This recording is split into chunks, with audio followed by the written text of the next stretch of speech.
Travelers, and welcome to another episode of Tales of Teyvat, a Genshin lore podcast. Last week, we discussed the lonesome samurai, Kazuha. This week, we're talking about the mindfuck that is the Caribert event. Hey there. Are you looking for the perfect website to give that old Care Bear stare? Well, guess what? Tales of Teyvat, it's not just the name of our podcast, it's also the name of our website. Get this, it's talesofteyvat.com, where you can find pictures, videos, links to Feeney's albedo romance porn, fan fiction. Head on over, talesofteyvat.com. Take it away, Tiff.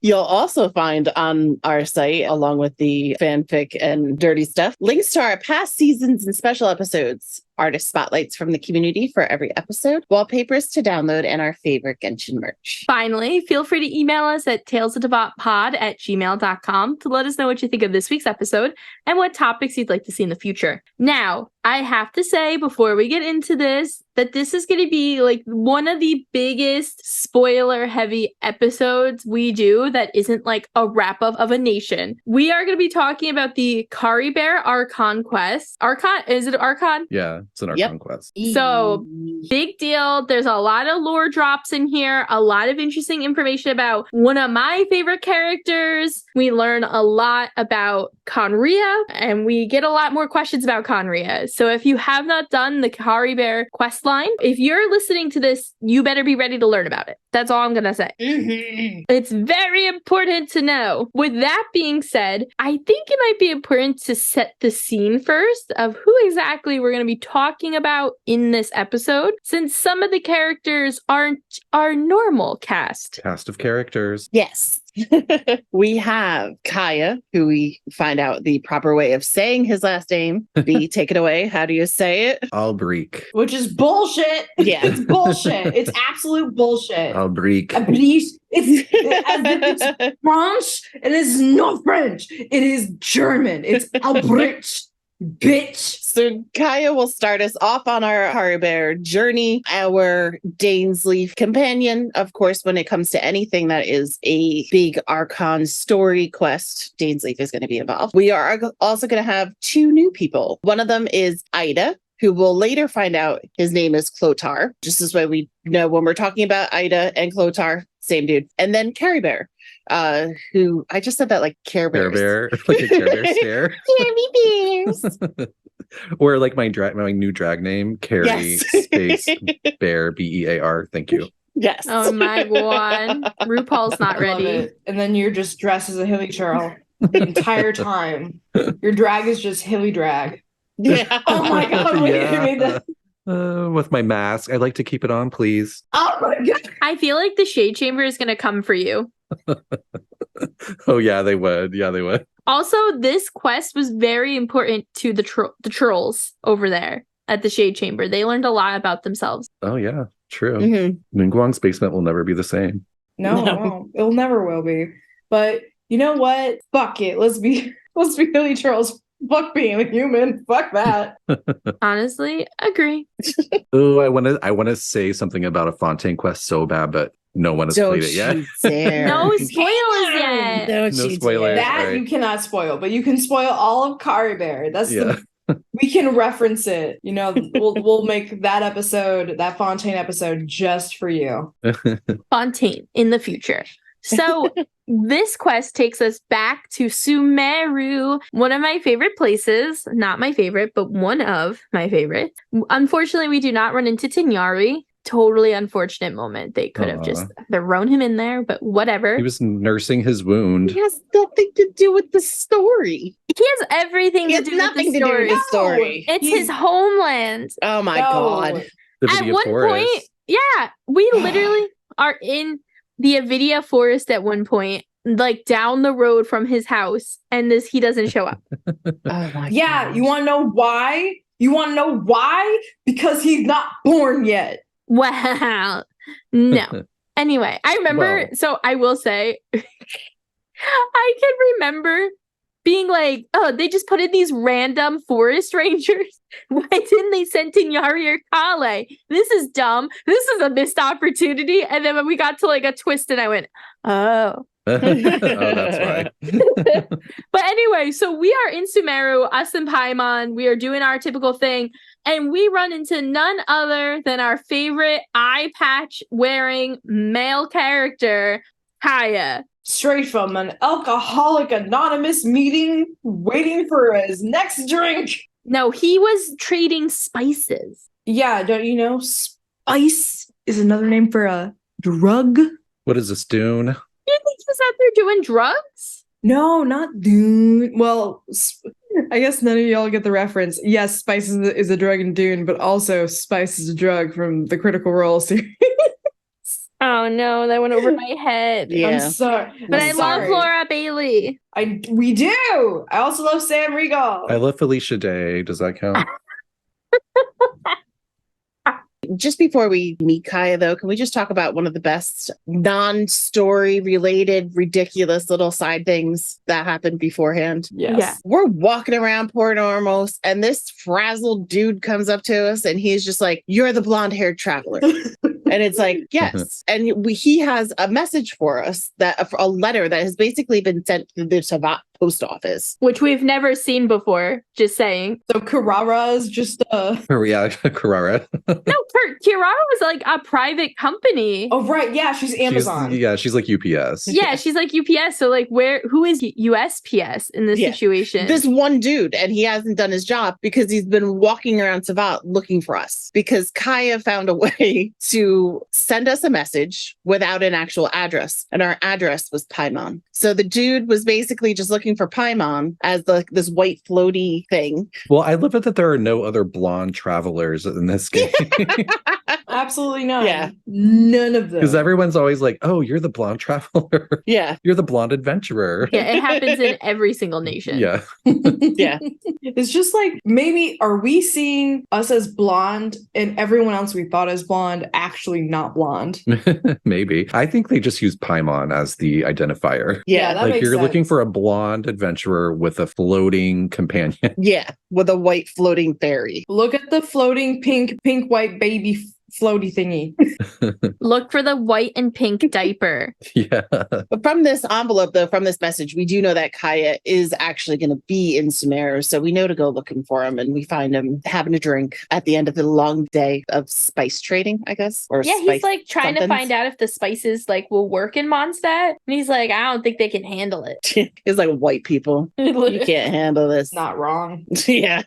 Hey, speaking of the whitest person here Don't worry, I'm who with thinks you. that mild salsa is too spicy. I mean, we're not. Yeah. Oh. That's pretty white. can I Yeah. sidetrack this? Did I ever tell you the story of my dad saying that chives are too spicy? Oh my god. Oh my god. What? I offered him sour cream and onion Lay's chips, Mm. and he's like, "No, those are too spicy." And I'm like, "What? You're like, there is Spicy. not a spice in this, sir. What is spicy about it?" And he's like, "The chives are too spicy." I'm sorry, Dad, if you're listening. I'm calling you out. Does he just mean herbal? Like it's too herbal? Either that, or I just think his Midwest man self Mhm. can't take anything that isn't just It's too bland intense. dairy. Exactly. Me, I'm like, if I ain't drenching this shit in chives. If I'm not sweating while I eat. Exactly. I recommend, if y'all just making blue box macaroni and cheese, throw some chives in there. Ooh. There's some parsley. sounds on good. it. Fucking elevates that shit. Gourmet. You had me at Mac. Yeah, you had me at cheese.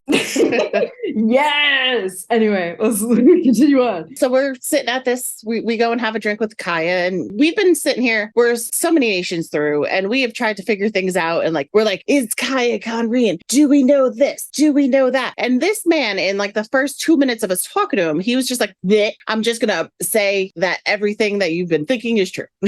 I am from Khaenri'ah. I know all this stuff about my family." And it's just like one thing after another. It just feels like for so long we've been waiting for him to say it. Where I almost wish I could have rewound and be like, "Wait, did you just say you're from Khaenri'ah?" It was so nonchalant. And it's like, bud, as travelers, we know that Kaeya is from Khaenri'ah due to the manga, which is set before our journey. Except those who never read the manga, so I had no idea. Or we know from reading his story, his character stories. Those who haven't read the manga don't count at this point. You included, Tiff. You've had so much time to read the manga. Nope, staying true to the game. But this is legitimately the first time anyone has verbally said Kaeya is Khaenri'ah.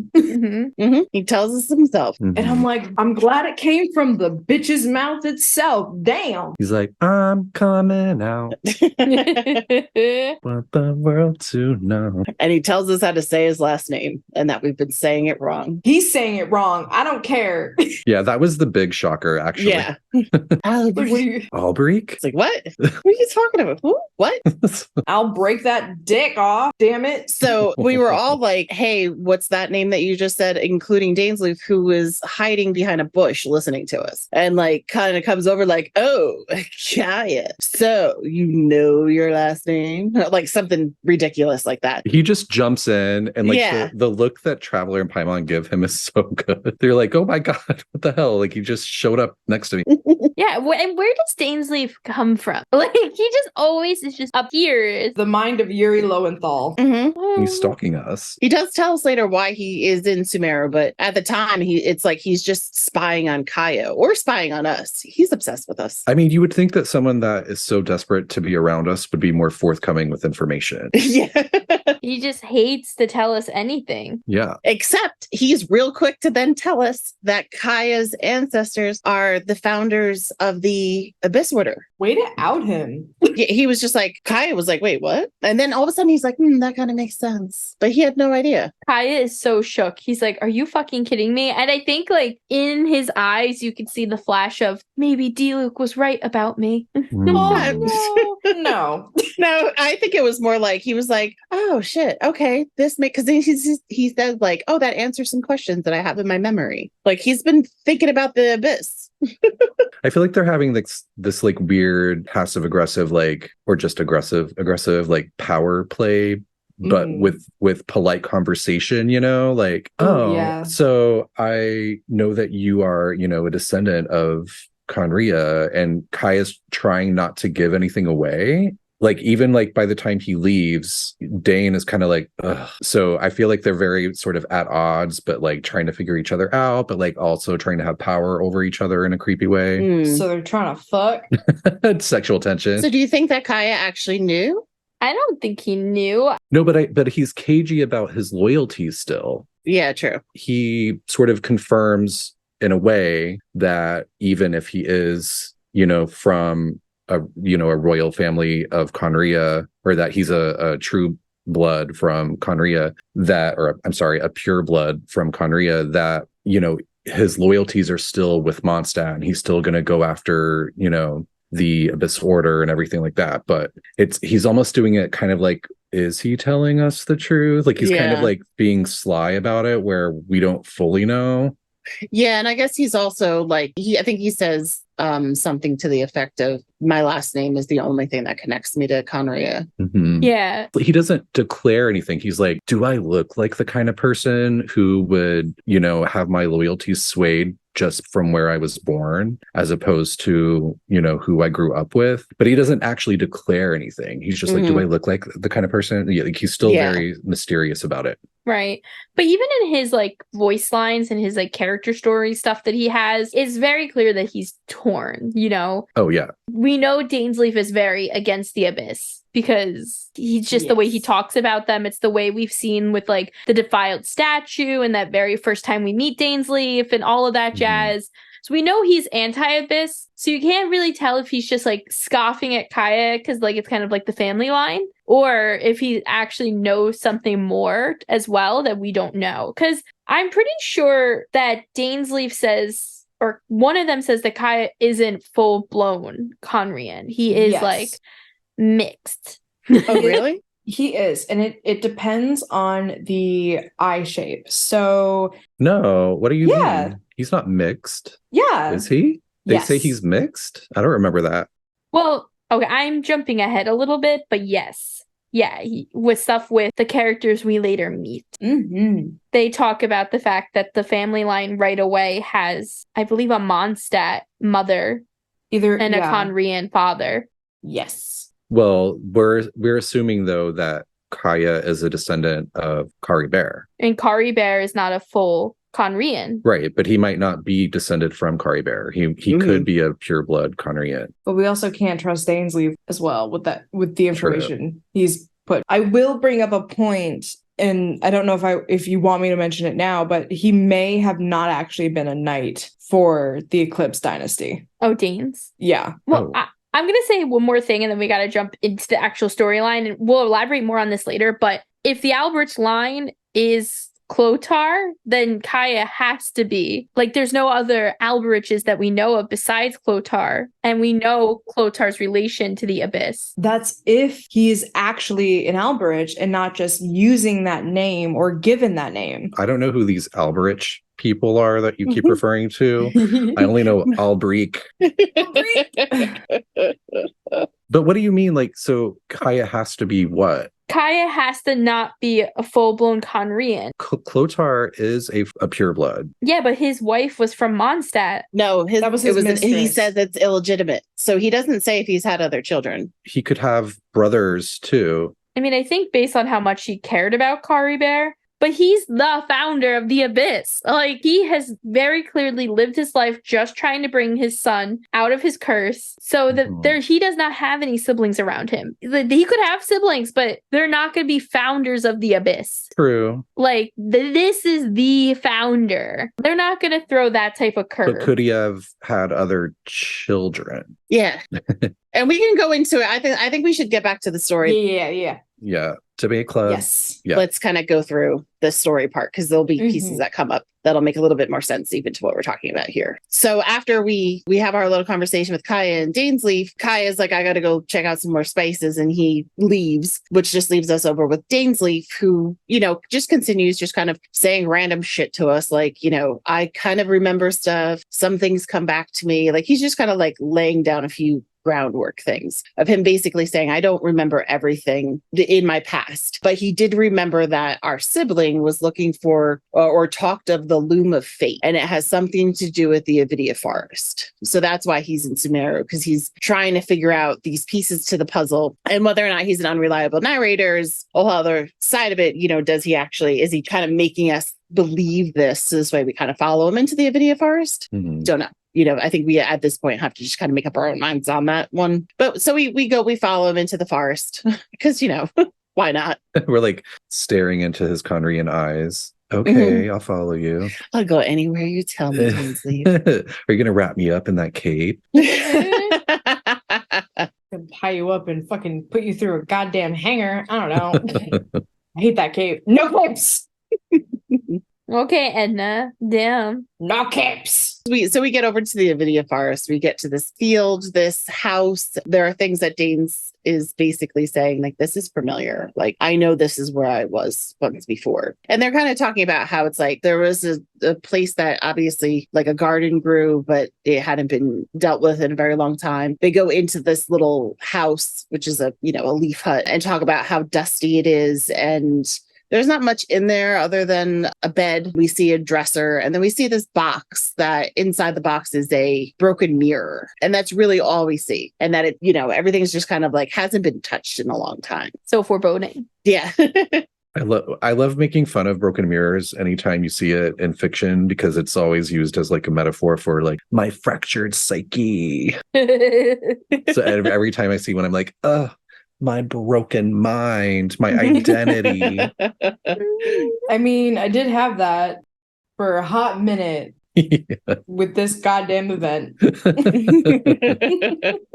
As we go on, we're kind of checking things out. Dainsleif tells us that he's going to go check out the ley line because there's apparently a lot of monsters that have just keep getting kind of pulled into this one area. And he assumes that there's something that has to be going on with the ley line, but he leaves us and Paimon at this little abode to kind of just chill. Very close to Gandharvaville. And no Tainari in sight. No Tainari. No Tainari. Or Kale. Such a fucking waste. Oh, goodness.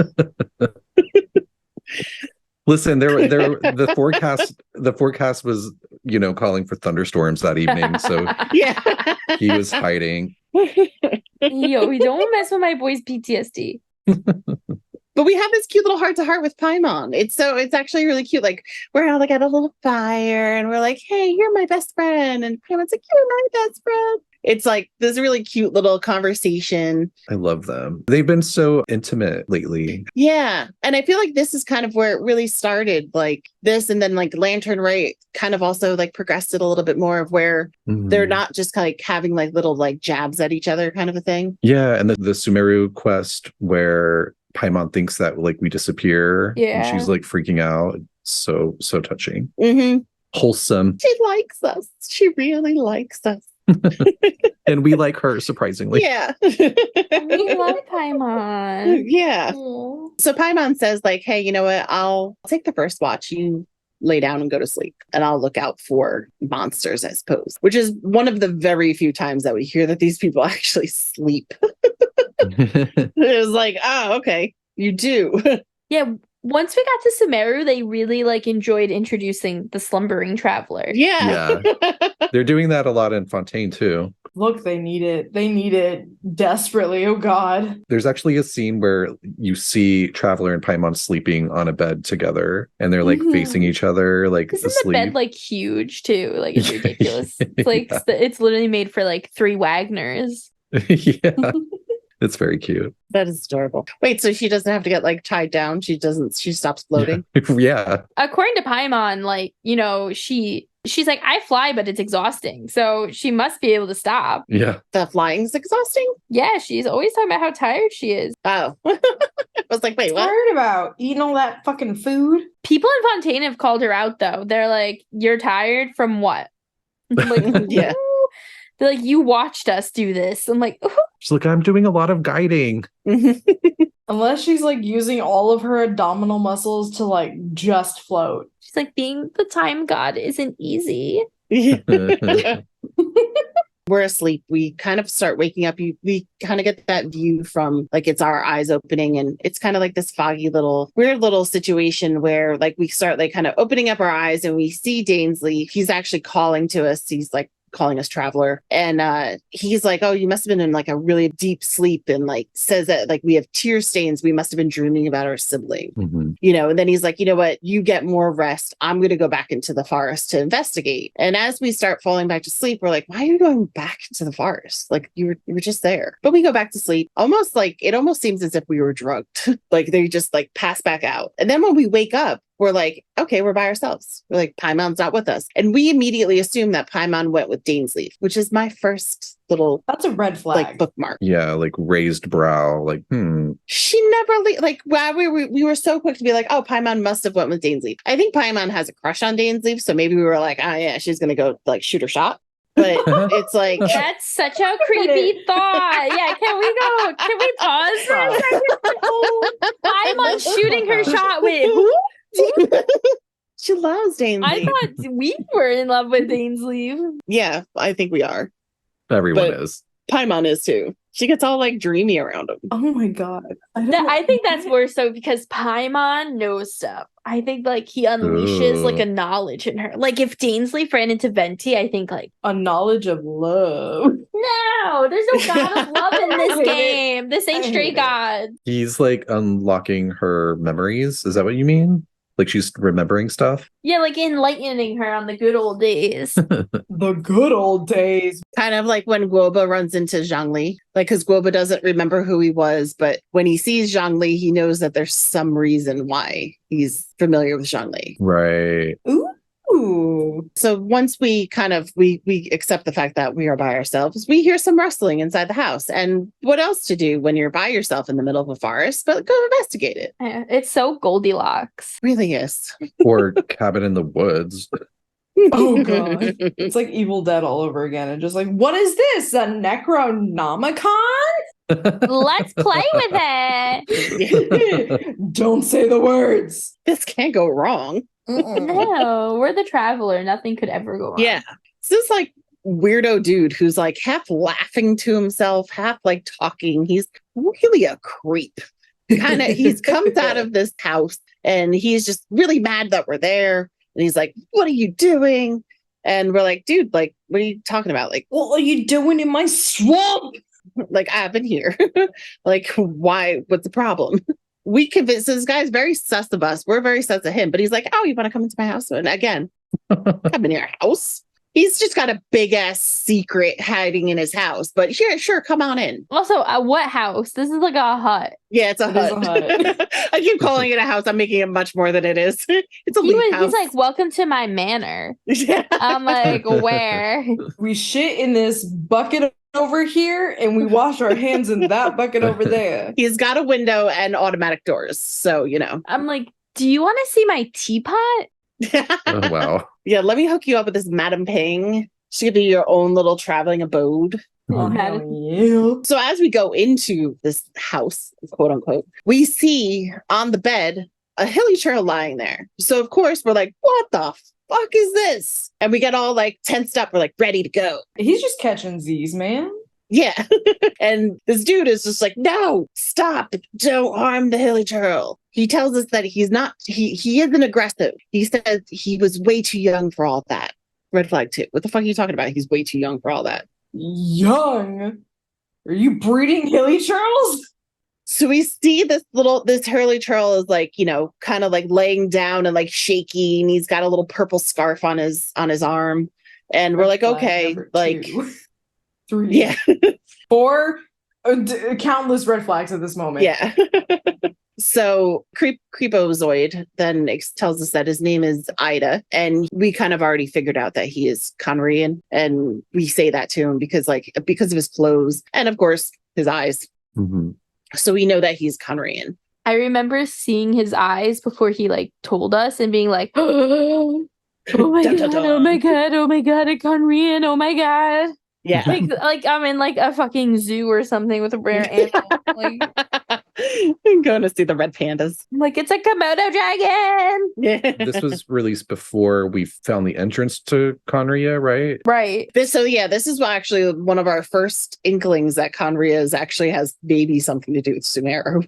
Because at least we know, as Fiends has brought up a few times, we were always leaning toward Mondstadt and the Thousand Wings extension site. Unmapped island that's off of the coast of Mondstadt kind of always seemed like a fitting place for it. So this is one of our first kind of big looks into, what Sumeru is going to be. Right, because when we're first talking to Kaeya, he tells a story about when he was growing up with his adoptive father, the Ragnvindr dad. R.I.P. Yeah, that he knew that he read, I think, somewhere that Khaenri'ah was deep underground somewhere near Sumeru. So he actually like stowed away on a ship or something to go to Sumeru to look for it. And then his dad, went and fetched him and brought him back to Mondstadt. So that was sort of, we were all kind of like, okay, so Khaenri'ah is like near Sumeru. Are we going to see it? What's going to happen? And then, later we find it. Yeah. So once we were talking to Ida, we tell him that we don't worship a god, that we're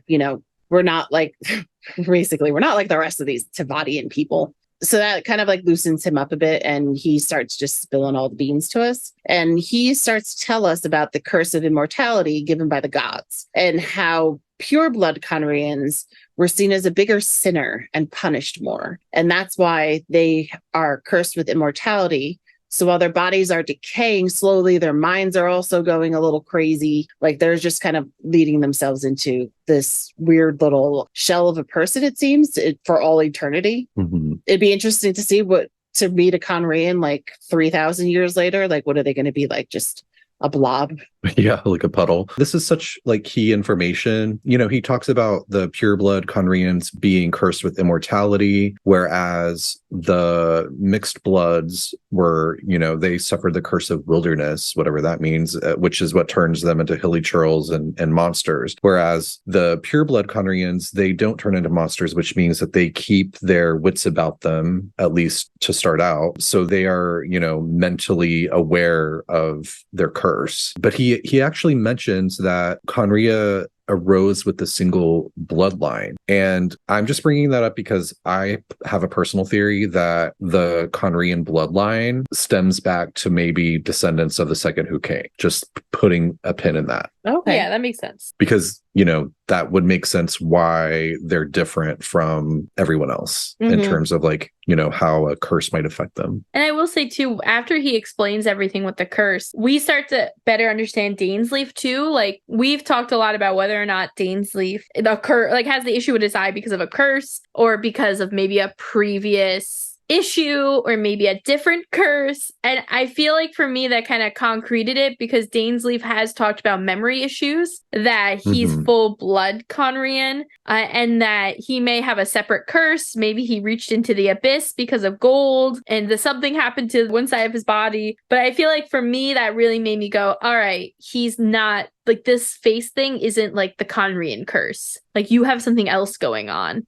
He just thought. Yeah, so you didn't think like it was a decay. You thought it was more of a specific kind of like a special Dainsleif curse. Yeah. See, I still think it's decay. I mean, I could be wrong. Like, I feel like it's still erosion affecting him. And I have a lot of questions about that. We can get into that a little later. It could be erosion, kind of like Zhongli is mentioned. Like, I just feel like he's old. He's a lot older than he's definitely way older than Ida. And he still, for some reason, has his wits about him, which is confusing. Like, it's kind of like, Caribert, the hilly churl, is asleep. And I was wondering if that is because he's close to the end of his life. Like, remember when we learn in the Chasm quest line that once a hilly churl gets to sort of the end of their active life, they sort of go into this cave to ease the curse while they just sort of whittle away into nothing. Yeah. Oh, I never thought of that. I already know what happens to Caribert, but that just made me so sad. I know, but like if you think about it, all the hilly churls had to have been turned into hilly churls at the same time, or maybe not. But as far as we know, they were all turned into hilly churls during the cataclysm. But it's interesting that they all have different life expectancies in a way. Like, they're active for different amounts of time. And apparently that's true for the purebloods as well, because you can tell that Clotar / Ida is losing it already. He actually mentions that like his hands are losing dexterity. And so you can tell that he's kind of like on a quick decline, whereas you have Dane who, and this was years and years ago in theory, but Dane is like 500 years old and he seems to be, he has all of his wits about him. He's not like losing it. I don't think he has all of his wits about him though. Well, I think he does have memory issues, but you know what I mean? Yeah. He's not like acting crazy. But I also think that goes to, and this might be off topic, but I think that goes to like what they were up to in like a post-cataclysm world too. Because like with Ida, we know that he's been like hell-bent basically on bringing his kid back to life and then, kind of succumbs to the abyss. And for all we know, like the abyss could have been trying to get at him earlier. But with Dainsleif, we know that he, after the cataclysm, wakes up in Partyland. Like, he's over in the Sumeru desert where, like, the main fight happened for the cataclysm. Well, yeah, he fought in the main fight. So we don't know, like, if the Paris helped him. We don't know if there's anything going on over there. We know he hung out with our siblings right off the bat. I think he fought with a one-armed sage that we don't know much about yet. Got a lot of questions about that. Yeah. But I just think, there's a lot of factors we don't know, too. Like, the fact that Dainsleif was at the Battle of the Cataclysm and fought and was in, like, this magical dream realm, basically, for, woke up in a field with the Travelers sibling. Like, I just think there's a lot of factors we don't know yet. So I totally, though, agree with you that his arm could be his erosion, like his body issue. Like, what if he was, like, near the end and then somehow got revitalized? Like by the Traveler sibling? By our sibling? Yeah, maybe. Or someone else that we haven't met yet, The one-armed mage. Yeah, the one-armed sage, yeah. It could be Nutla. Who knows? Paimon did it. Yeah, Paimon did it. I have never seen a one-eyed sage mentioned anywhere else. A one-armed sage. What did I say? One-eyed. Everyone else in this game has one eye. I don't know what to tell you. What if it's Skirk? And they're just in the abyss. We don't know that much about Skirk yet. Like, I feel like Child would have been like, my master had one arm. Child says that Skirk is a swords person. So I don't know. You can still be a fucking badass with one arm. Well, no, I'm just saying, like, a sage and a swordsman are very different. Yeah, true. And I think Child would have mentioned if their master was also magical. I would. I mean, that depends on what type of sage, because there are the sages of the academia, but they're not magical. They're just academics. Oh my god, do you think it's the sage that was kicked out of the academia? Wait, was Maybe. the one-armed sage gendered? I can't remember. I thought that they referred to them as a he, but I might be wrong. If that's the case, it's totally possible that it's the sage that was kicked out of the academia that also lived in Pariland. Oh, the one that founded that other Darshan that no one talks about. Yeah, that's like hidden off in the corner somewhere. Maybe. But I don't know, because I don't know like when they were kicked out. Yeah. But anywho, back. That's a topic for another episode.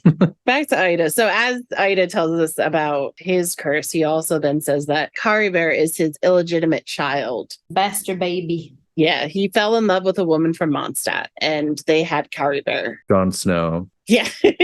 I guess he would have been Jon Sand, though, because he would have been in the desert. Oh, yeah, no. Well, was he born in the desert? That's how they got their names. Oh, that was so stupid, but I love it. Jon Sand. Jon Sand. Oh my god. So he wasn't involved though when Caribert was first born either. So he has a lot of regrets about that. He was a deadbeat. Yeah. A fucking dick. Yeah. So he doesn't really tell us though what happens to Caribert's mother, except that they were separated. And he kind of leaves it at that. And he gets a little antsy about talking about stuff. So we don't push him too much. I thought at some point he does say that like she had a really bad fate. Oh, she became a Hilichurl. No, we Yeah. don't. No, she wouldn't have, because she was Mondstadtian. But I thought that she was an outsider. The outsiders weren't punished at all? Well, I guess that depends on if she was there in Khaenri'ah when the cataclysm happened. He doesn't specify. Yeah, I see what you're saying, but who the hell was taking care of Caribert? Well, we know that Caribert was with Ida/Clotar when he transformed. Yeah, at the end, yeah. My assumption was that the mom had like moved to Khaenri'ah, and even though it was an illegitimate child, had stayed in Khaenri'ah. Like, I just assumed that she lived there, but that is an assumption. My theory is that she actually lived in Sumeru and that the hut is hers. Oh, so that would be why she would have been buried there. Yeah, that's my theory. I always assumed that he killed her. Ooh. He's crazy. Damn. So I don't know. I just feel like he like would have lost his mind. What if Caribert killed her as a Hilichurl? Oh, I also thought that, and that's why he's like, he's not violent. He's just my son. Leave him alone. Yeah. he doesn't understand. You get defensive of those who have already killed. Look at the flowers, Lenny. He really does feel kind of like that. Yeah, the Walking Dead reference, in case you're wondering. No, it's a Mice and Men reference. yeah, the Walking Dead references of The the Mice and Men. Oh, I don't think I heard the name. Have you not read about the man who puts Vaseline in a glove to keep his hand soft for his wife? That's in Of Mice and Men. It's fucked up. I don't remember that part. In Of Mice and Men, it's Lenny. In Walking Dead, it's Lizzie. Lizzie, that's what I thought. Just look at the flowers, Lizzie. Look at the flowers. Just look at the flowers. That also, oof, that got me. Whoa, so far we've got into how many other different shows and stories here. I'm just scouting them at this point. So Ida then tells us about basically how he wants to make a medicine that can only be made in Sumeru to help Caribert recover his mind. And we're kind of like, dude, Dainsleif told us that this shit can't be undone. And almost as if he could read our minds, he's kind of like, well, I don't mean break the curse. I just, I know that that's not possible. I just want him to have his mind back. which almost seems mean. Like, I want you to understand that you're a monster now. Yeah. So he knows of this medicine that was made to treat mania, and he read about it in the Royal Library of Khaenri'ah. Which, wasn't it in like the restricted section? Yes, it was in the restricted section because it needed the power of the seven to work. And they said, fuck the seven. The people who were in charge in Khaenri'ah were like, ban that fucking book. Not banning books in Khaenri'ah. They were banning books. So he's been making this medicine, and he's kind of like bringing us along, like, now you're helping us. And he says that the last part of making this medicine is he has to go to a statue of seven, and he basically has to like go and be like, I love you, help me. He's like, Nahida. Yeah. Which is also funny. There's at one point where we think to ourselves like, oh, well, why don't we just call Nahida over here? And then we're like, nah, let's not involve her. Yeah, for travelers, like, just keep in mind that we think at this point that this is all current time. We think as a traveler that this is happening, like, you know, present day. Yeah, we have no reason to think that outside of these little weirdo little things, there's no reason for us to have gone like, what's going on? Which is like on top of the idea of like, why didn't we just call Nahida or call Venti or call Zhongli or call A? Like, we could have called any of our friends, basically. Yeah. We don't like to be a burden, you know? The other question becomes like, when we do go to the Statue of Seven, I remember being like, wow, I'm really surprised Nahida didn't help. Like, I was like, I feel like Nahida would have immediately answered this guy's prayer or shown up and be like, bro, this medicine's not good. Yeah, like, does Kari need a diaper change? Did he have a Duke? He's a full life change. I'm sorry, man. Nahida's like, can I ask you about Dukes? Which it's funny. There's a little bit later where Dukes actually comes up, and it cracks me up because it's like Nahida brought the poop into the game. It was like, yeah, the shout out, the Nahida shout out. Yeah. Dookie. So Ida rambles at the statue. He bows to it, and he's like, you know, begrudgingly being like, fine, I like you. Please make my medicine work. So they go back to the house and they give Caribert the medicine to try and wake him. And he's pleading, and he's like, he just said all this nice shit to the gods. And then he's totally like, fuck you. You're not working. Like, he goes real quick. This dude he's off his meds. Yeah. So to say. Yeah. So he's kind of like, he's freaking out. And we're just like, well, you know what? Maybe the dosage was too low, or maybe we just need to do it again. And that kind of brings him back a little bit. And he's like, okay. He's like, you know what? Growing these special mushrooms in the garden. But okay, Kazuha. Yeah. He's like, look, do you want to see the Hat Man? It's literally Kazuha, Tingari, and Albedo. He can join their little group of druggies. Yeah. Do you want to see the Hat Man or not, guys?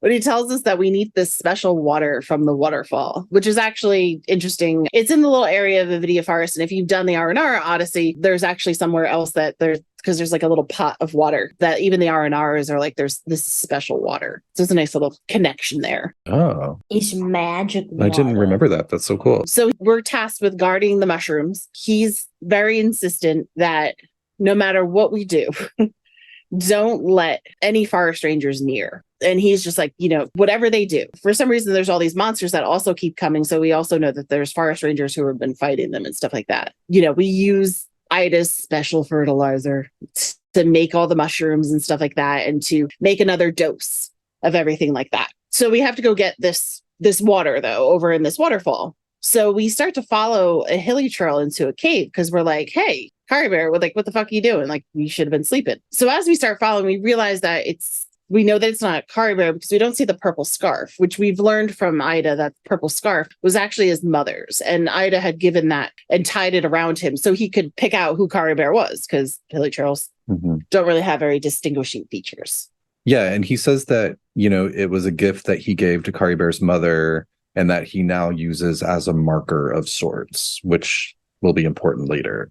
So we walk through some fog into this like unknown sanctuary, and Ida's with us, and he's like, "What the fuck is this? Like, I've never seen all this over here." And we're like, and I 100%ed Sumeru, and I haven't seen it either. Literally, I remember going through the cave the first time and being like, "Wait, isn't this like how we got to Sumeru? Like, what? Why didn't see this in the chasm? What the? Am I back at that mushroom guy?" Is this all a giant The mushroom trick? alien, yeah. Yeah, the mushroom alien. Remember finding that one guy who's like super high next to him? His eyes were Yeah. so red. Oh, yeah. So red. Yeah. I was like, at first I was like, is he dying? And I was like, The answer no, is he's having a good time. yes. He's having a great time. He's also dying. He's gonna go to cardiac arrest soon. So we go into this other sanctuary of places. And as we're walking, we see there's all hilly trails. It's not just this one that we followed in. And they're kind of like stopping and bowing and then like continuing on their path. You know why they were bowing? Why? Because Albedo was there. What? Get the fuck out. What the fuck? What are you talking about? Because Albedo was there. What you talking about, Willis? My bestie was there. I'd bow down to Albedo. She's making up her own lore now. Yeah. So is that what Nat does? She gets down and bows. Oh, yeah. We knew she was on her knees for some reason. So we see all these hilly trails bowing and stuff. And we continue on through this little it's huge, through this sanctuary. And it almost seems like it's turning upside down on us as we're walking. Like it seems like we've gone from walking on the floor to the ceiling. And it's just very odd and, a little unnerving, I guess. Yeah. And it's weird because it's like, I think we even say something like, did this turn upside down or was it gravity itself being inverted? Yeah. Oh, doesn't Paimon bring up the upside down statue at this point? Not yet. Oh, not yet. Okay, sorry. So as we go through a giant hole because, we're all in. Yeah, there's a ton of a portal. Yeah. We'll just go through here. And we're confronted with what seems to be an Abyss Herald. And we're fighting them. And they're a really hard fight, just saying, when you're in the game. But it's so interesting because at first Traveler thinks that it's an Abyss Herald, but then has the actual thought like, no, wait, that's not what an Abyss Herald looks like. And then we find out that, the entity is called a Fortune Lector, secret keeper of fate's end. Yeah, he's a bitch. They grant us the trial of destiny, which just is to fight his ass. I want that title. He was so snarky too. Yes. I was like, please calm down. That reminds me, one of my bosses, whose partner, his catchphrase is GATA, get at their ass. I'm like, all right, let's do it. Gotta. I love it. So we fight this thing. And Ida's like starstruck by it. He's just like, this guy is so strong and he's beautiful. And he's the perfect being. And he's like giddy over how we were able to beat this perfect entity. Yeah, truly has like hearts in his eyes. Yeah. I feel like his hearts in his eyes should have been for us. Well, it kind of was because he was like, wow, you were able to beat such a perfect. Such a beautiful piece of specimen. Yeah. You beat that booty. We continue on into a large room where we see a hanging crystal with a weird aura around it. And it reminds us of the defiled statue. It's not Paimon that reminds us because she's not with us. So we just kind of like, we're looking at it. And we're like, this reminds us a lot. The weird foreboding energy. Yeah. And I think at this point, we even think about the thief that was dead at the stairs, like almost as if he was in a position where it looked like he was bowing the same way the hilly trolls were. So, we're kind of like, is there a significant thing that's going on with this? It also made me think of the upside down city in the chasm. Yeah. Yeah. Not that, and like how the hilly trolls kind of bow in it, but mostly the city. Yeah, totally. I think they're probably all somewhat related in a way. And my theory is that they're all related to the second who came. I wish they would just tell us. Yeah. Give us another Archon quest. Let's go. Also, this crystal has chains on it. Like it's chained into the center of this It's that type of kinky. area. Yeah. It also, for those of us who have seen it, it really reminds me a lot of the Dark Crystal. Oh, no. Yes. No. You fucking... I refuse to watch The Dark Crystal. I refuse. Why? It's one of the best movies ever. I cannot handle puppets like that. I cannot. Really? Labyrinth I could get through. Oh, I but you're could missing not out on handle Fizzgig. Fizzgig is the best. Oh, Fizzgig. No. Mm-hmm. I've literally cried. And the Skeksis. I've literally cried because I was too afraid of these creatures. Oh, wow. I didn't know this about you. It's so Yeah. interesting. You have a phobia. I'm not the biggest fan of like the puppets. Like, and I think this Wait, started so does with Scaramouche Labyrinth. scare you? in the Raiden Shogun? Like, Oh my god, yes. The Ryan Shogun should scare you. Like I if I need to die by the titty sword, I will die by the titty sword. But fuck anything that looks like a goddamn puppet. No. Poor Kermit's over in the corner crying. Fuck Yeah. Kermit. Kermit's okay. I don't know why. I think it's the uncanny. Muppets are okay, but not puppets. Yeah, Muppets are fine. I don't know what it is about the puppets from the Dark Crystal, and it's only a couple of the puppets from Labyrinth that really freaked me out. I don't There's know some why. of them that are pretty ass creepy. Like, that's for sure. I don't even want to look it up, but I'm tempted to look it up just to like, which one freaks me out the most? I'm like, no. Well, the Skeksis is probably definitely freak you out. Yeah. In Dark Crystal. And the beetle things. Wait, Yeah, there those are beautiful things are puppet sex scenes? No, Skeksis. Skeksis. Skeksis. Oh my god. what? All I can think of is sock puppets just making out when Phoenix Oh said that. goodness. No, I not got puppets. questions. What's that movie where they're basically Barbie dolls or Ken dolls and they're just like jumping on each other pretending to have sex? Barbie? I haven't seen it. No, it's like a really stupid, like very Oh, the from the South Park people. I think so. America, Yeah. like America, fuck yeah, whatever that is. Yeah. America Team Fortress. Is that what it? No, wait. Tangent number 576 of this episode. So back to our chained up crystal. Whips and chains excite me. Na, na, na, na. Mhm. We know where Fiends is going tonight. Yes. This is absolutely. this is our most unhinged episode. Yeah, I think It's so. one of the most unhinged quests. We gotta match the energy. Yeah. Yeah. So as we are in this large room with the crystal, we hear a voice, and Ida doesn't seem to be aware of the voice, but he is bowing in front of this giant crystal. But he doesn't seem to really like acknowledge that there's words going around, so we think it's just being said to us. The voice says some ominous stuff. As per usual in this game. Yeah. What does he say exactly? He says, "Oh dear creature, why do you bow down? For fear of the unknown? Or for a power that you covet? Oh dear creature, why do you bow down? For I am no god, I am but a sinner. You are like a flower born in sin, yet pure and spotless. I know your fate well. You need no longer hold back your resentment, nor accept the countless lies. Go forth, become a transcendent one. Rise beyond the fate bestowed upon you, and I shall shed a tear at the end of time as I gave back upon your life." So who is the crystal? Yeah. So we don't recognize the voice. We know that they're calling themselves a sinner, Yeah. and it's creepy as fuck. I should say, yeah. Who is the sinner? Yeah, who is the sinner? I really do think it's King Ermin. That's one of my theories too. Really? That seems so random. Well, here's the thing. The fact that none of us recognize it, so it's not Gold, clearly, as it's more of a masculine voice, and we've heard Gold's voice, which is Yes. more effeminate. That is true. That is a good point. It is a masculine voice. Yeah, because my first thought was also gold, like sinner gold. That's what I think of. But yeah. But after the tea party, like little cutscene, Mhm. we know we can differentiate. However, Lothar doesn't recognize the voice. Ida doesn't really pay no mind. He's not really saying that he's even heard it. He's enthralled. Yeah, he's just like laying on the floor bowing to a crystal. Mood. But there's something, oh god, what was it? One of the Abyss Lectors that we fight in one of the big cutscenes, when they like die, I think this was it in the chasm or something? A similar dark crystal pops up when they die and just vanishes.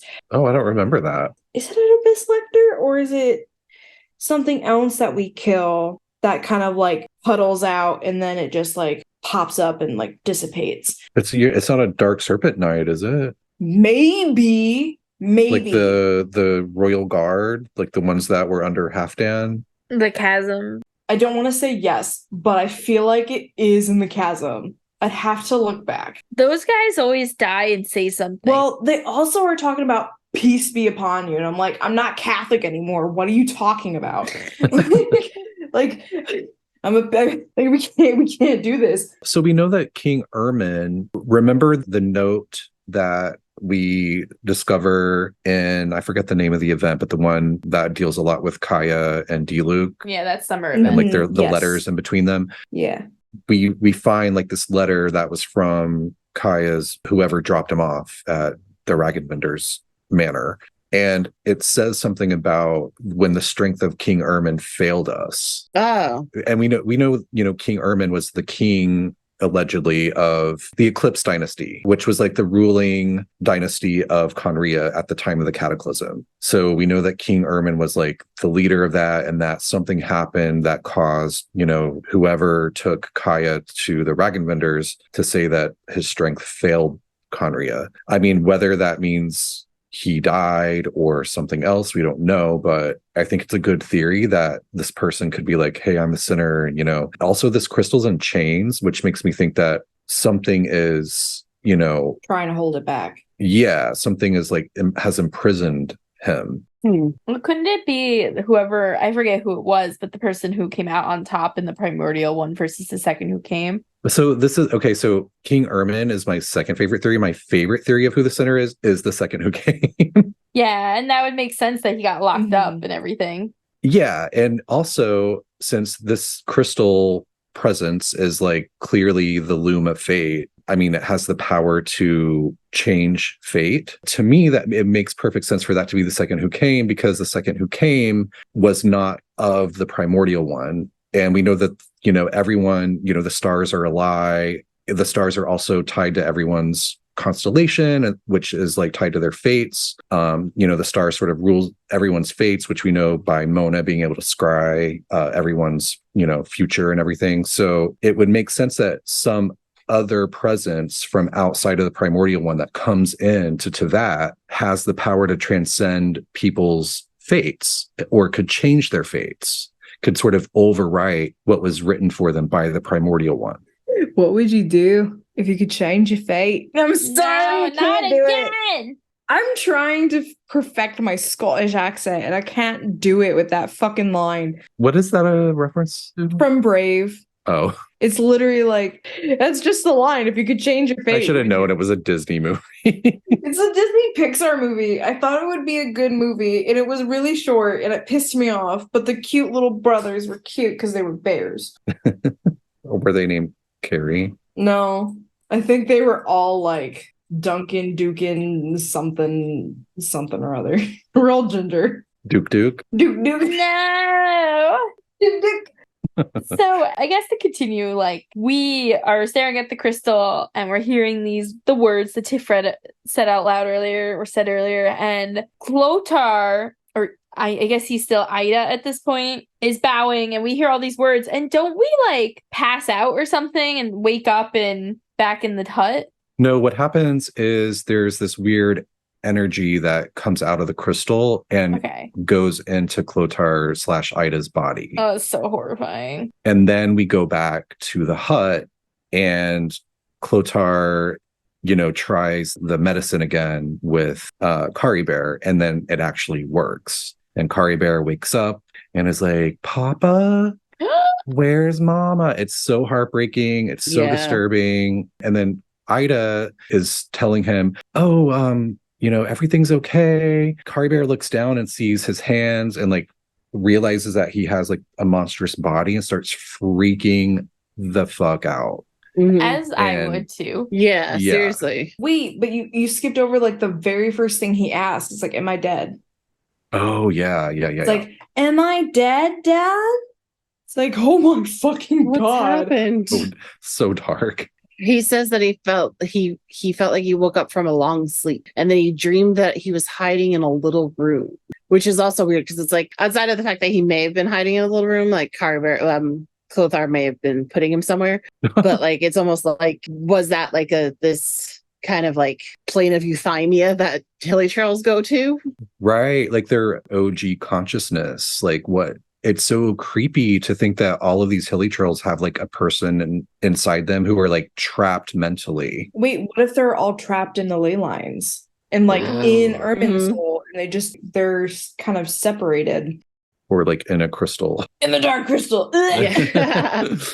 Ida goes on to tell him that they're in a fairy tale world and that he doesn't need to worry because there's no more red sky. There's no more end. We love lying to children. Yeah, we love lying. Mm-hmm. I thought that was a good move. Like, I actually really liked that. I was like, that's a smart solution to like tell a panicking child, like, we're in a fairy tale world and you have to be a monster in this world, but it's okay because the world isn't ending It anymore. just gave me like Santa vibes. Yeah. Wait, what are you trying to say about Santa? Well, that's for travelers to decide on their own. Ida's also very adamant with Caribert that he should never take the mask off, no matter what. He doesn't tell him why. He just says, just don't do this. Don't accept yourself, son. What? That's like what he's saying is like, don't accept who you are. Don't you dare, son. Don't you dare. And we thought Ida was all being maniacal with his laughter earlier. He's like fucking losing his shit now. Cause now he's like, the god in the cave brought back my son. Mhm. Like it had nothing to do with the seven. It's all about The sinner. the cave. Yeah. And we tell him like, we're like, that was no god, but a sinner. And he's pissed. He's like, stop you talking like that. Don't you be talking about my purple god. My perfect god. He wants to go back to the cave. And we're like, okay. Yeah, and they go back and it's gone. Oh no, Yeah. the cave is still there. They go back, but the crystal's gone. Yeah. Mhm. Like someone just bamfed that shit. So my theory is that the crystal, like whatever, the sinner's consciousness or energy or whatever, that it's a body jumper and that it jumped out of the crystal into Clotar / Ida. And then my theory is that later it jumps into Caribert. Uh-huh. That kind of goes with my theory that, in fact, the Alberich line, the founder of the Abyss, is not Clothar, but Caribert. And it's just, Caribert's just using his father's name. Because it's like, we know for a fact. At first, I was like, nah, it's Caribert that's buried in that garden with his mom. But the very last person, I know we're getting ahead, but the very last person who has the scarf is Clothar. And whoever is buried has that scarf. Right. Well, let's get to it because I have theories too. So we go back to the house and Caribert's gone. Ida notices that the mirror's on the floor and says that it's broken. And of course, we're like, dummy, it's been fucking broken this whole time. Yeah, we're like, it's been broken for days. It's already broken. What are you talking about? Yeah. And that's when it hits us. No, not yet. Actually, we Oh, still haven't damn. figured it out. So we assume, though, that Caribert took the mask off and looked at himself in the mirror and freaked the fuck out. Mm-hmm. We go off to go find him and we see the scarf on the ground. So now we're like, oh, shit. Fuck. So we run into these forest rangers who Aren't Tignari. are not Tignari. Not Tainari or Kale. They weren't born yet. Yeah, it's true. We run into them and they say how they just like slain a whole bunch of hilly churls. And Ida's like, fuck. Like, it just gets really mad and is like kind of like arguing with this forest ranger. Didn't your heart sink though when they said that? You're like, absolutely. God. Like I felt so protective of Caribert, It's like this poor baby. even though his dad is crazy. Yeah. So as he's like yelling, like Ida's kind of all pissed at this forest ranger. She's just like, you got a lot of nerve coming to our nation and talking to us like this. So she obviously knows that he's also Khaenri'ah, which I think is important. It's not that uncommon. Like she knows right away that this dude's Khaenri'ah. But do you think that she knew that he was Khaenri'ah or just that he was from some other nation? Because I was thinking about that too. I'm like, do they Are they racist?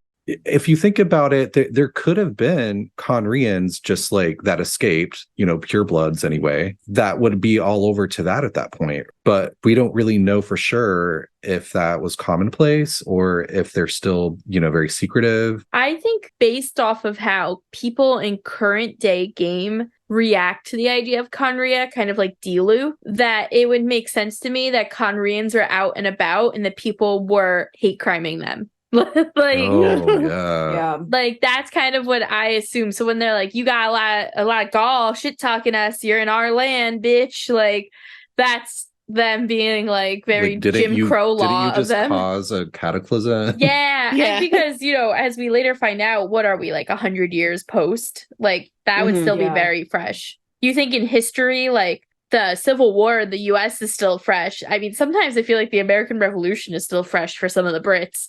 Like, Yeah.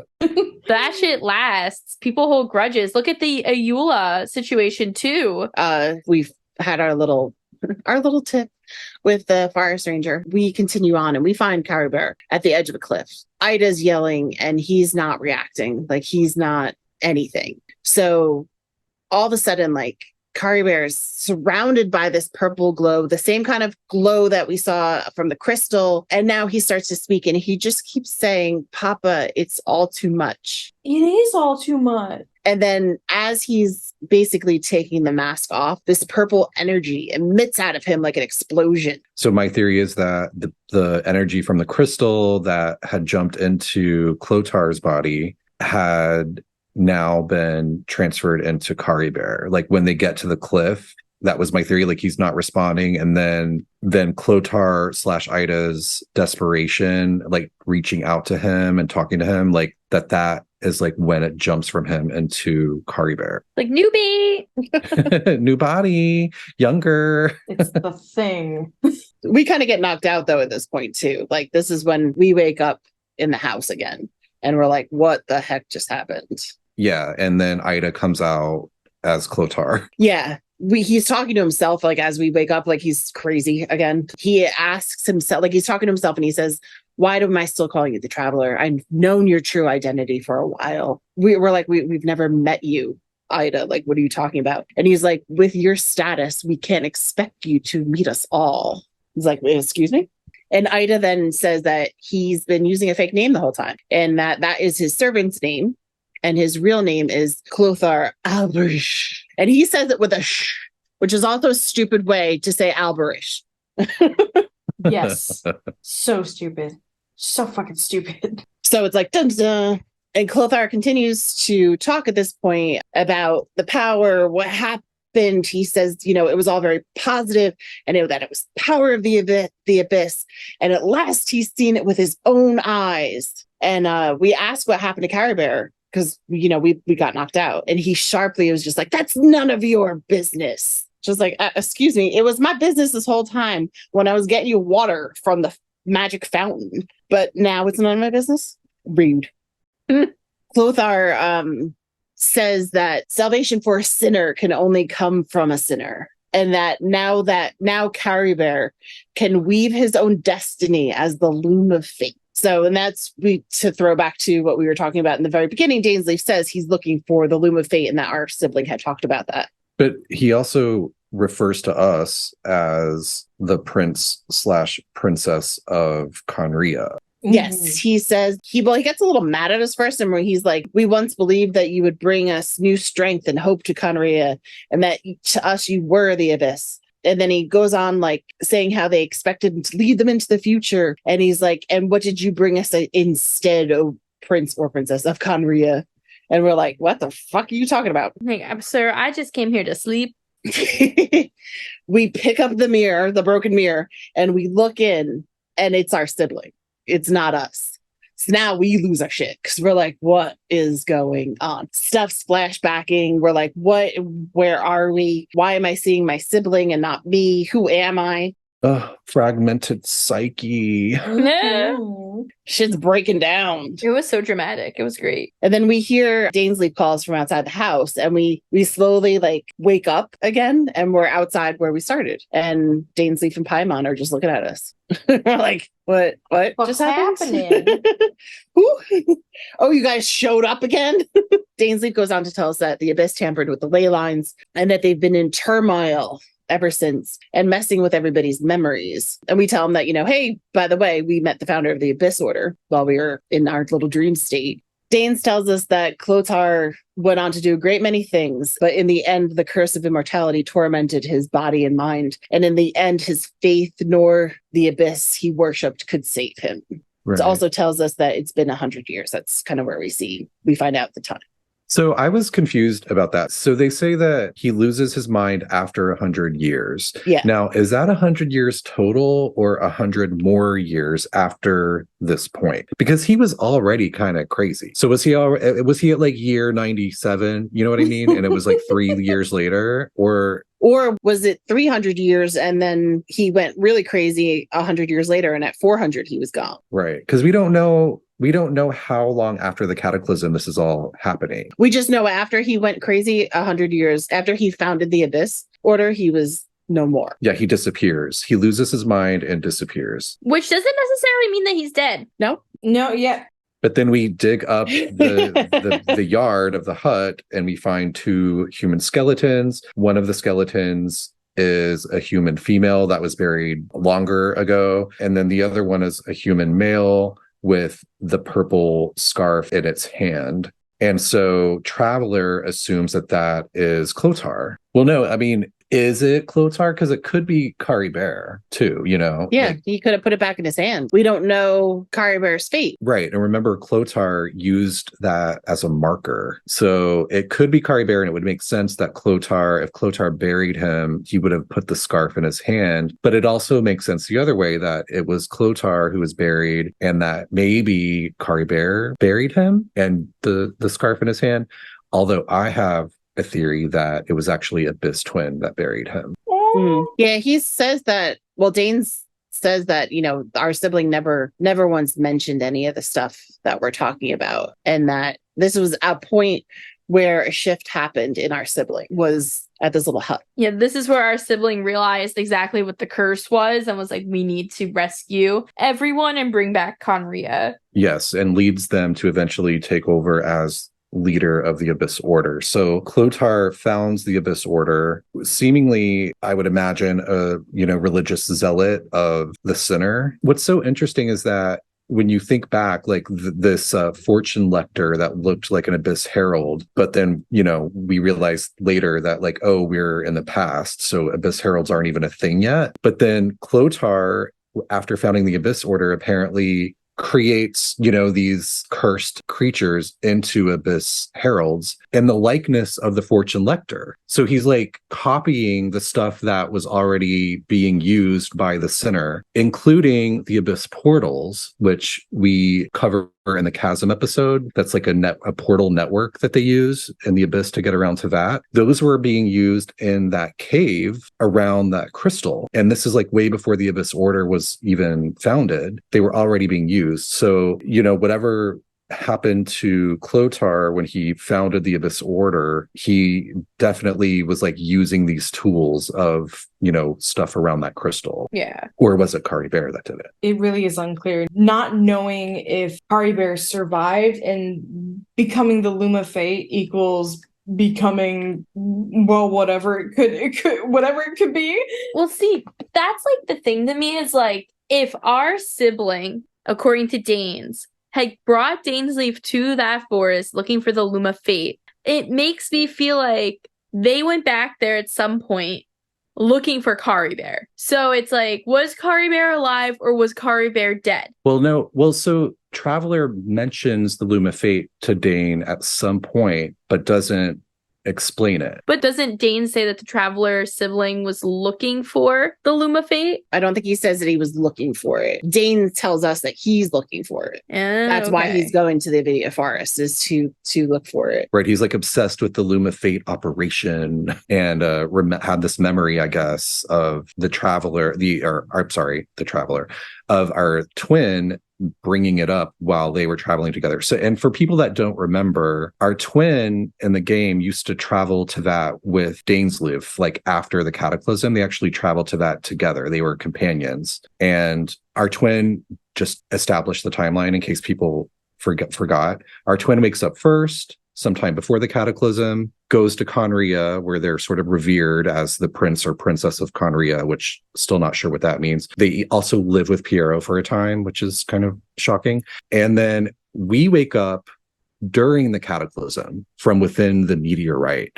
And our twin tells us that the world is in chaos because of the destruction of Khaenri'ah. And that's when we as twins try to leave and are stopped by the unknown god. So then, we get put back into stasis for 500 years. And our twin is not put into stasis. They somehow escape whatever happened to them, like the weird boxes. And they travel to that, healing the land with Dane. And so while they're traveling, they come to Sumeru, and the events of this Archon quest happen to our sibling, but our sibling doesn't tell Dainsleif about it. They hold on to it. They mention something about the Loom of Fate, but they don't actually tell Dane what happened, and they kind of chew on it and start brooding, and it leads them to a path where they ultimately part ways.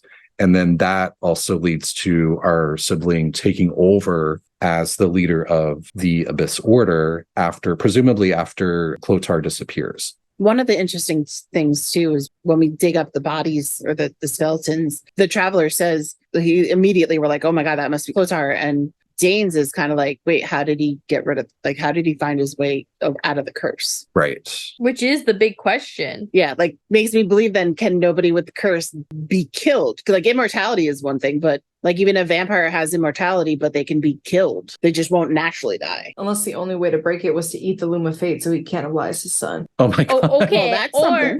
Why does he gotta eat it? Wait, I mean... Or Caribert snapped his fingers and was like, you're healed. Snap, snap. Because the sinner obviously had the power, which was channeled through Clothar, to heal Caribert, which was already sort of impossible. What I love the most about this, though, is that it puts into context the Chasm quest, where our sibling is trying to heal the Hilly Churls with that device under the fountain in the Upside Down City. And Danes is like, this is just the epitome of foolishness. I can't believe that they would try to do something so foolish. Like, this will never work. There's not even a 1% chance, blah, blah, blah. Meanwhile, our sibling has seen the curse broken. Yeah. In theory, assuming that Clothar is the one buried and that their curse was broken. So our sibling knows that it's possible.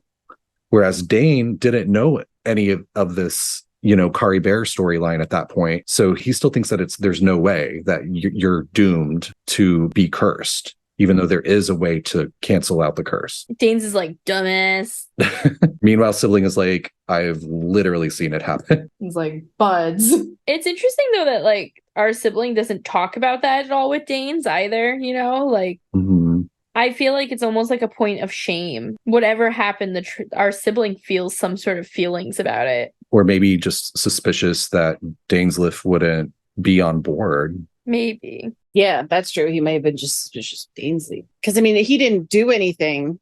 Yeah, I don't know. That's an interesting... Both sides are very interesting. Could go either way. But it all depends on how you feel about the sibling, I think. That's true. But I do think there might be some evidence that we should trust the sibling rather than Dainsleif, because we know Clothar is part of the Regency. Like, after King Armin goes cuckoo bananas, the Alberich clan kind of takes over as regents. However, Clothar sees Dainsleif and does not recognize him as one of the knights. Wouldn't he have known all the Khaenri'ah knights of the royal guard? Wait, when does he see Danes? I thought one of the... Well, no, I think he does say something like, oh, your companion, I saw your companion leave or something at the beginning when Danes goes into the woods. Yes. And because he's part of the Regency, because he's part of the nobility... Well, doesn't that just speak to how big Khaenri'ah probably was? Possibly.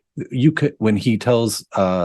us think, as our sibling, you couldn't possibly you remember all of us. Yeah. So it kind of speaks to how huge this dynasty was in Khaenri'ah. Possibly. Until we know for sure, I just find it odd that Dainsleif has had such a big role kind of surrounding the Cataclysm, and in juxtaposition, so did Clothar being witness to it, and his son being consumed by it. To me, it's kind of weird that the two wouldn't know each other. It'd be one thing if Dainsleif recognized Clothar and was like, oh, that's one of the regents that took over after Ermin went cuckoo bananas. Oh, like the name, right? When we're telling him. Yeah, he would have recognized the name, or even just recognize that he was a fellow Khaenri'ah. But he's so cagey. Maybe he does and didn't say say anything. anything. And that's absolutely possible. I find it very odd that particular situation. I mean, I feel wrong saying, well, they're both Khaenri'ah. Don't they know each other?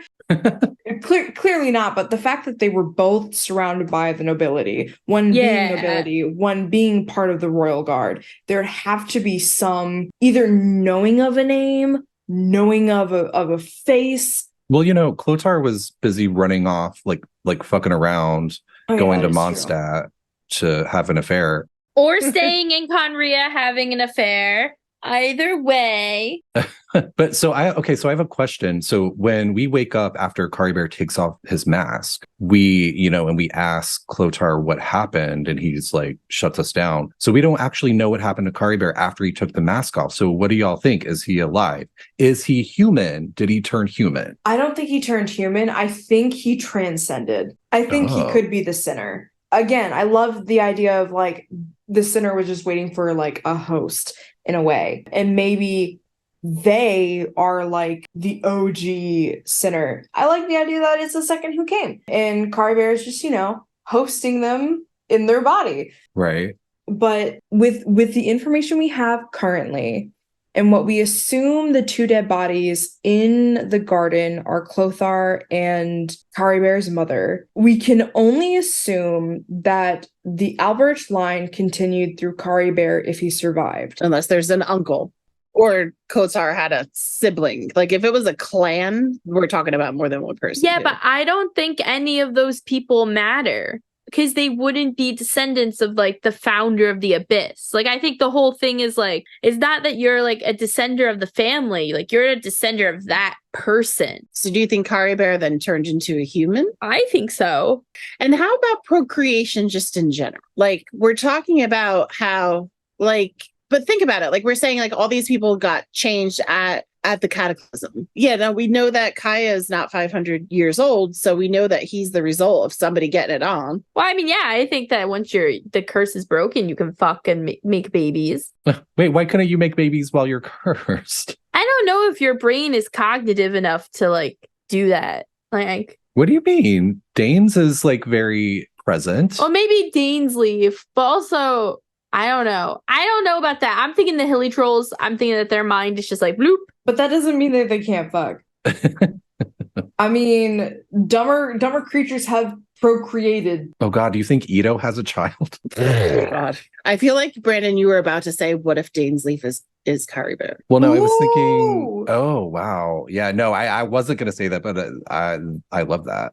It's not possible because Dainsleif fought in the Cataclysm. He might have lied to us. We've already said we don't know if we can trust him. Yeah, he did. But I think Clothar also saw Danes run into the woods. Yeah, and the head of the Pari confirms that Dainsleif was there. Oh, that's true. That doesn't mean he didn't go back in time. This is my thought process, and I could be very wrong. I personally think that Caribert became a human and was like, oh my God, I have my life back. And I think he moved to Sumeru and just lived a normal life. And I think that's part of the reason Clothar went mad. He saved his son's life, and then, his son wanted nothing to do with the sinner who saved his life in the end. So then who buried Clothar? I like the idea that the Traveler went back and did it. And I think that would make sense if our siblings became the Abyss princess or prince, it would make sense that we went back, found the founder of the Abyss dead, and we were like, well, gotta clean this up and we're gonna fix this for them. Mm-hmm. And I think too,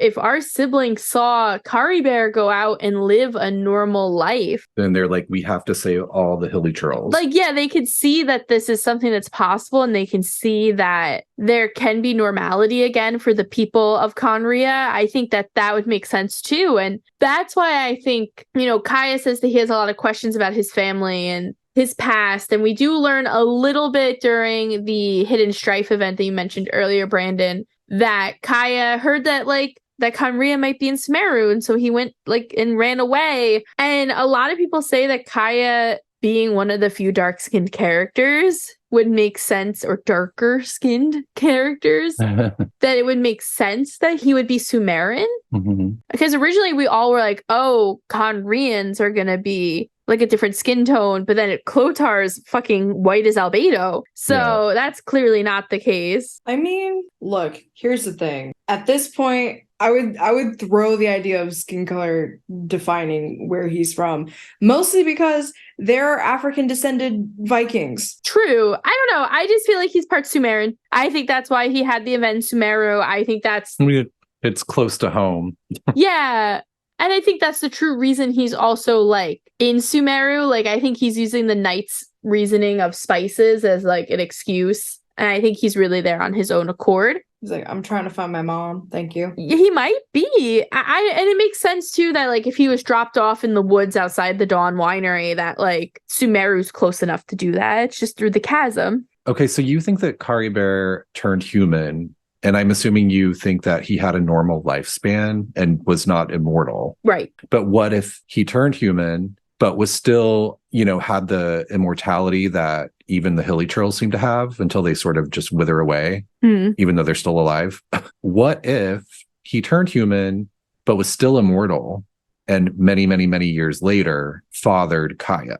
Ooh. I think that's totally possible. I think that Caribert could hypothetically be Kaeya's father, but I think it's more likely that he's like a great-grandfather to Kaeya. There are also theories, including one from our listener Nacho, that we talked about in our mailbag episode, that Kaeya himself is Caribert. I don't like that. But if he turned human... Like, what if Caribert turned human after taking off the mask, but then entered some kind of stasis for like centuries and then woke up? Well, not even centuries. It would just been 500 years. Because wasn't he around the same age as Caribert when he was dropped off at the winery? Does he have a scarf? He does! He has a purple scarf? No, not the same scarf. And the scarf was buried anyway. Oh, true.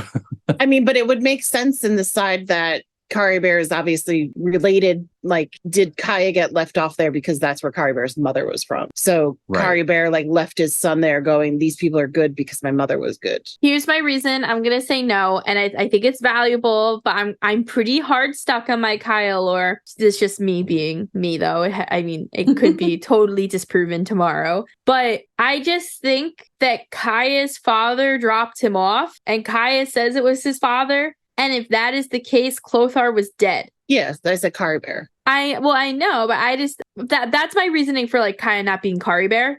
Oh yeah, I meant Caribert being his dad. I don't think stasis is really possible either. Just again going back to like, is Kaeya Caribert? Because I know when this quest line came out, that was all everyone talked about was Kaeya's Caribert. It's like, no. Is it possible that Kaeya is the son of Caribert? Absolutely. Is it possible that Caribert is still alive somewhere? Absolutely. Kaeya has a ton of emblems on him that look Khaenri'ah. He still dresses like Khaenri'ah royalty based off of what Clothar was wearing and what we can assume. And he also has the like abyssal parry that he does in his fighting. Like, it would make sense that he has some sort of abyssal training under his belt and all of that jazz. Wait, so you think he's like secretly meeting up with someone to train? No, I think it's just like maybe a skill that he was born with. Or that he was taught as a little kid. Like the exorcists, how they just kind of have it in them. Yeah, I think it'd be something he'd be born with. Like, I think maybe she's born with it. Maybe it's the abyss. If you're right, Brandon, and Caribert became the new vessel for the sinner, which I think is very likely, then the sinner, who is the abyss itself, right, is now within Caribert. And if Caribert procreated, I think that you might be onto something there, just because Dainsleif is very clear to us when we say about the timey-wimey shit. Dainsleif is like, the sinner is above time. Like, they can move things around. Because like we say like something like, hey, that was like 100 years ago or whatever. And he's very quick to be like, because Dainsleif says he thinks he knows who he is, the sinner is, but he doesn't want to tell us because he's still looking. KG, #KG. Yeah, he's not sure. So he doesn't want to like drop names until he's positive. But the fact that he's even very quick to say the whole thing of like, time doesn't matter with the sinner, it very well could be that the sinner went backwards to then save himself or, do whatever. Like created a time loop. I was thinking that too, that the sinner could be, either Clotar or Caribert in the future, creating a loop where they create themselves as. Could Dainsleif be the sinner? He could be. Yeah. I mean, he's supposed to be the final boss, right? Mm-hmm. Well, it would sort of make sense in a twisted way that Dane is on this quest for the Loom of Fate and then ends up being the Loom of Fate. Right. Like whether that's, transferred to him from Caribert or someone else. I also just wanted to add into, I don't know if you guys have ever looked through like some of Kaeya's voice lines, but he does have one voice line where like, he's like, oh, you're asking me about Khaenri'ah? You're smart. You know about that place? Jesus, no one knows about Khaenri'ah. And he does say very specifically that, Khaenri'ah is long gone. The legacy is gone. But all that's left are the sinners and that they're not worth mentioning. Wow. Yeah, because everybody of Khaenri'ah was considered a sinner. That's why they were punished. Yeah. So it's just interesting, too, that he has note of that. So whether or not that was passed on from his father, his mother, I know for a while people thought Piero was Kaeya's father. And I think for the most part, unless Piero... No, we know that's disproven because Piero was around, right? He was the first of the Harbingers, so he was around. He was a royal mage in Khaenri'ah. Yeah. Was he the one-armed mage? Have we seen both of his arms? No, that's a sage, the one-armed sage. Oh, they're like so similar. Sage mage. Jesus Christ. What I'm hung up on is that Piero and our sibling lived together. Like what? Also, can we talk about the princess thing real quick? So we get called the prince or princess of Khaenri'ah by Clotar. But at the beginning of this quest line, I think it's at the beginning of this quest line, Dainsleif mentions something about our sibling being the prince or princess of the Abyss Order. Yes. And that is suggesting like a succession line, meaning that Clotar would have been the king. And that since our sibling is like the next one down, that's why they're the prince or princess. But then when we do the quest, at the end of it, Clotar calls us the prince or princess of Khaenri'ah. So now I'm confused. Like, was Clotar calling us that because he already saw himself as, the founder of this new religion, basically? And since we were there at its origin, he considers us the prince or princess of it, but that he's also sort of applying that to our standing within Khaenri'ah? Or does he literally mean that our sibling was the prince or princess of Khaenri'ah? And if so, does that mean that they were like married to someone? Were they married to Piero or someone else? And that's kind of where it gets hard too, because that then you start to question like Hoyo and like what they can and can't do, right? As like a Chinese-based company. Because we've talked a lot about the fact that we don't really get to see ships in this game, and we think that they purposely leave out shipping people so we can ship our own people because they really can't do LGBTQ relationships in China. And that kind of comes into play with our sibling, because it's like, if you're suggesting that maybe that our sibling was married to Piero, that means that Lumine or Ether would have to be married to Piero. And there isn't like a opposite gender version of Piero either. It's not like there's Pierrette. Ether and Piero, the new ship. Oh my God. Feeling it. I'm not about this. No. But it's just like, do you have to consider that when you're like also like speculating lore? Do you have to think like, well, is that something that Hoyo can do as a company? Like, I want to get into Dawe's head. I want to be like, what are you doing? What are like your, like, are you going to fight out of like the ethical bans you have because of like China? Or are you going to like conform to it? Which I can't blame them for conforming to it in like the type of country that they're in, But like, I mean, could Clotar not have said the prince or princess of the Abyss because he hadn't made the Abyss Order yet? So it would have been in reference to being the prince or the princess of the Abyss Order, not just the Abyss in general. I almost feel like it means we were adopted. Adopted? Yeah, like we were taken in by the king. Like King Ermin took us in type of thing. Yeah, I don't know. I feel like it doesn't have to be an actual, like it could just be looked at as like a sergeant, lieutenant, captain kind of deal. Like maybe Kai is foreshadowing of our siblings' truth. I mean, like Paimon makes the distinction that, well, yeah, our sibling wouldn't be the king or queen because they weren't the founder, when Dainsleif tells us says the prince princess of. Is he applying the prince princess thing from Khaenri'ah onto the Abyss Order, or is it the reverse? Or is it both? Or are we both? I feel like it's both, to be honest. I think it's like we are the one person who lived in Khaenri'ah that wouldn't have been affected by a curse because we aren't of Teyvat. Our sibling, I should say. That's another thing is like we know we know that our sibling lived with Fiyero for a time via Scaramouche / Wanderer when he's going back into Irminsul at the behest of Nahida. What if Kaeya is really like his storyline is almost like a foreshadowing of what we're going to find out about our sibling? Kaeya being adopted into a family. Maybe we were adopted into the lineage of Khaenri'ah, and we were the only ones who survived because our sibling, I should say, was adopted and was the only one who survived. And because they were the only one that survived, they're known as the prince or princess of Khaenri'ah, and then they're also hanging out with Clothar and that type of thing. But go ahead, Brandon. So we know that we lived with, or our sibling lived with Fiyero for a time via Scaramouche / Wanderer. He also tells us that the only reason that our sibling was around and in Khaenri'ah was because the heavens responded to the summoning, which brings up this whole new idea that Khaenri'ah basically summoned us to that via the Abyss. That sort of plays into, was Clothar calling us the prince or princess of Khaenri'ah, but does that also mean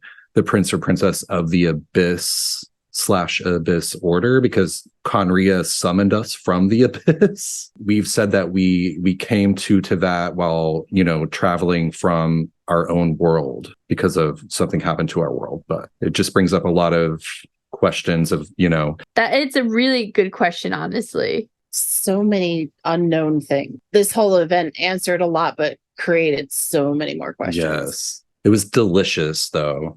I loved it. One of the best quest lines in the game, by far. But with that being said, I think we're out of time for today. 2 hours later. I know, yeah. So hopefully one day soon we will be seeing Dainsleif again and we will get some answers. But I have a feeling the next time we see him, we're just going to have more questions, which means we'll have to make another episode to answer all of the questions that we have, or at least try to. If you like this episode or you want to let us know what you think, who is Kaeya's dad? It's like we're on an episode of like the Jerry Springer show.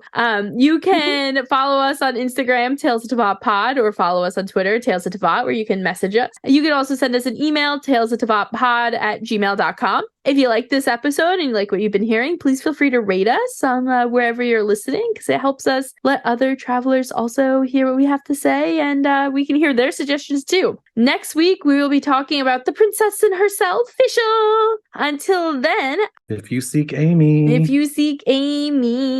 Until then, travelers, safe journeys. We'll see you next time. Bye of Mice and Men nerds and culturally stunted people like myself who have never read it. Look at the flowers, Lizzie. Look at the flowers.